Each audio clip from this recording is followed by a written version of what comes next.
Hello friends, welcome back to my channel. তোমরা কি সাবুকে কখনো এইরকমভাবে বানিয়ে খেয়েছো?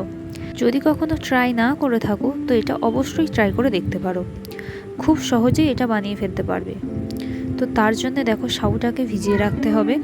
এরপর কড়াইতে জল দিয়ে তাতে চিনি আর দুধ দিয়ে, গুঁড়ো দুধ দিয়ে ভালো করে দুধটা বানিয়ে নিতে হবে। এরপর এতে দিয়ে দিলাম একটু নুন, তারপর ভিজিয়ে রাখা সাবুটাকে এরপর ফুটিয়ে নিয়ে এতে একটু পিনাট বাটার অ্যাড করতে হবে। এটা অপশনাল, তবে দিলে অন্য রকমের টেস্ট হবে। এটাকে বলে দুধ সাবু। দুধ সাবু তো প্রত্যেকেই জানো, তবে পিনাট বাটার অ্যাড করলে এই সাবুটা অন্য রকমের স্বাদ হয়। এরপর শেষে কাজু আর কিশমিশ দিয়ে তোমরা সার্ভ করতে পারো। খেতে কিন্তু দারুণ লাগে।